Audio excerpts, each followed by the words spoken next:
2024 लोकसभा चुनाव में बहुत ही बड़ा उलटफेर होता हुआ नजर आ रहा है। इतना उलटफेर मणिपुर हिंसा के कारण नजर आता हुआ दिख रहा है।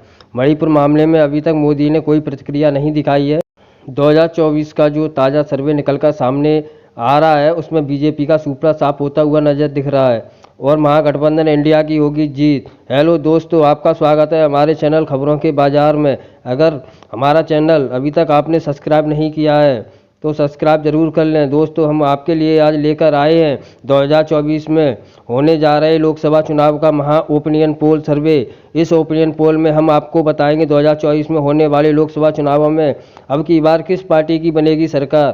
क्या तीसरी बार बन पाएंगे भारत के प्रधानमंत्री मोदी या महागठबंधन इंडिया बीजेपी का कर देगा सुपड़ा साफ। इससे पहले हम आपको बता दें कि भारत में लोकसभा की 543 सीटें हैं और किसी भी पार्टी को केंद्र में सरकार बनाने के लिए 272 सीटें जीतने की ज़रूरत होती है। हम इस ओपिनियन पोल में आपको एक एक राज्य की लोकसभा सीट के बारे में बताएंगे, कौन सी पार्टी कहां से जीत सकती है। अगर आप भी मानते हैं कि अब की बार केंद्र में बीजेपी का सुपड़ा साफ होने जा रहा है और इंडिया गठबंधन चुनावों में बम्पर जी रिकॉर्ड करने जा रहा है, तो आइए दोस्तों हम सबसे पहले राज्य उत्तर प्रदेश की बात करते हैं। उत्तर प्रदेश में लोकसभा की कुल 80 सीटें हैं और उत्तर प्रदेश में बीजेपी को 45 सीटें और विपक्ष इंडिया गठबंधन को 32 सीटें मिलती हुई नजर आ रही हैं और अन्य को 3 सीटें जा सकती हैं। और फिर अगले राज्य की बात करें तो जिसका नाम है पंजाब। पंजाब में लोकसभा की कुल 13 सीटें हैं। यहाँ पर बीजेपी को बहुत ही तगड़ा झटका लगता हुआ नजर आ रहा है। यहाँ पर बीजेपी को महज 1 सीट मिलती हुई नजर आ रही है और इंडिया को 10 सीटें। अन्य के खाते में पंजाब में 2 सीटें जा सकती हैं। अब अगले राज्य की बात करें तो अगला राज्य है तेलंगाना। तेलंगाना में लोकसभा की 17 सीटें हैं तो यहाँ पर भी बीजेपी का सुपड़ा साफ होते नजर आ रहा है। कांग्रेस के महागठबंधन को 10 सीटें मिलती नजर आ रही हैं। वहीं ओबीसी की पार्टी और डीआरएस को 7 सीटें मिलती नजर आ रही हैं।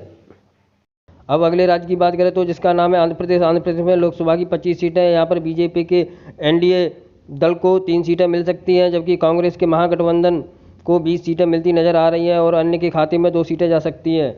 दोस्तों, अगले राज्य की बात करें तो अगला राज्य है मध्य प्रदेश। मध्य प्रदेश में लोकसभा की 29 सीटें हैं। यहाँ पर बीजेपी को 9 सीटें और कांग्रेस महागठबंधन इंडिया को 20 सीटें मिलती नजर आ रही हैं। यहाँ पर अन्य के खाते में कोई सीट जाती नहीं नजर आ रही है। दोस्तों, अब अगले राज्य की बात करें तो अगला राज्य है राजस्थान में लोकसभा की कुल 25 सीटें हैं, जिसमें बीजेपी गठबंधन को 7 सीटें और इंडिया महागठबंधन को 18 सीटें मिलती दिख रही हैं और अन्य के खाते में कोई सीट नहीं मिलती नजर आ रही है। दोस्तों, अगला राज्य है त्रिपुरा। त्रिपुरा राज्य की बात करें तो त्रिपुरा राज्य में लोकसभा की कुल 2 सीटें हैं और ये दोनों की दोनों सीटें इंडिया गठबंधन को मिल रही हैं। बीजेपी का यहाँ खाता भी नहीं खुल रहा है। अब अगले राज्य की बात करें तो अगला राज्य है पश्चिम बंगाल। तो पश्चिम बंगाल में लोकसभा की कुल 42 सीटें हैं और यहाँ पर बीजेपी गठबंधन एनडीए को 2 सीटें और इंडिया महागठबंधन को 38 सीटें जाती नजर आ रही हैं और अन्य के खाते में भी 2 सीटें जा सकती हैं।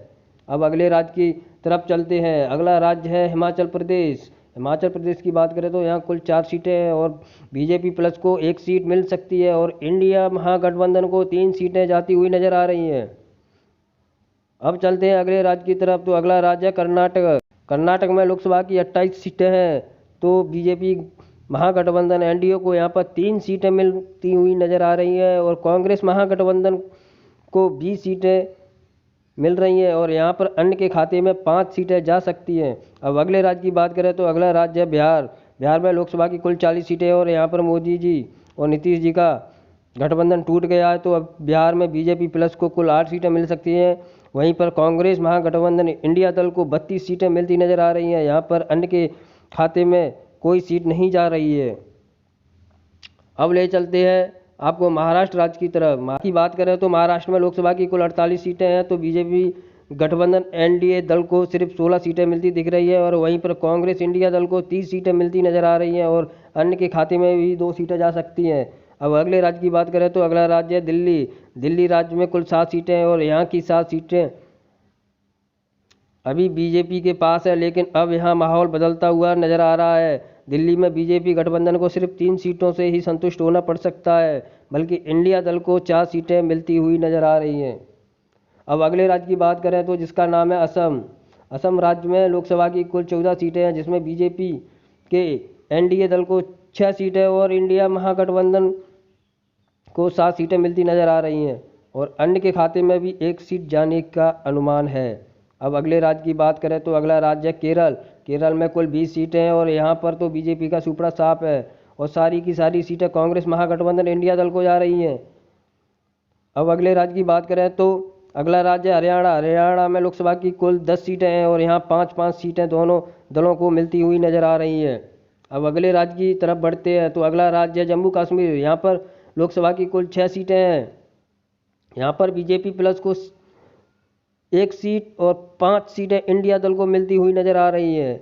अब अगले राज्य की बात करें तो जिसका नाम है उड़ीसा। उड़ीसा में कुल लोकसभा की 21 सीटें हैं। यहाँ पर बीजेपी को 1 सीट और इंडिया दल को 8 सीटें और बाकी की 11 सीटें नवीन पटनायक की पार्टी को मिलती हुई दिख रही हैं।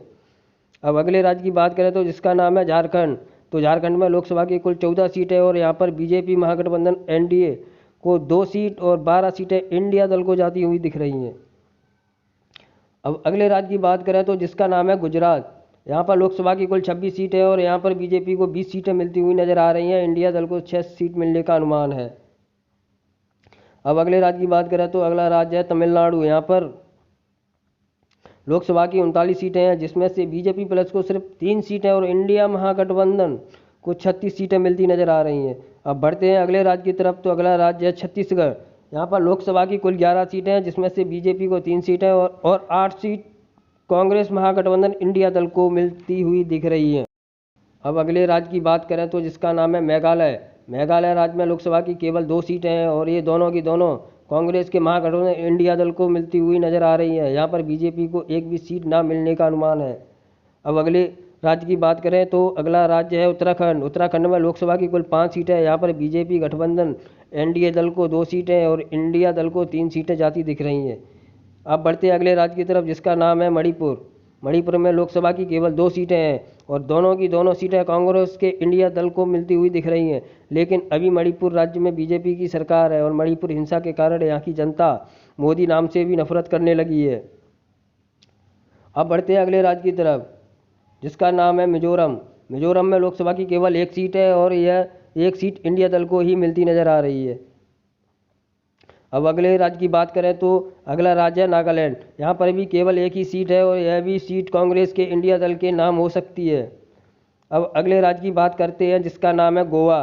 गोवा में लोकसभा की केवल 2 सीटें हैं और बीजेपी और कांग्रेस को 1-1 सीट मिलने का अनुमान है।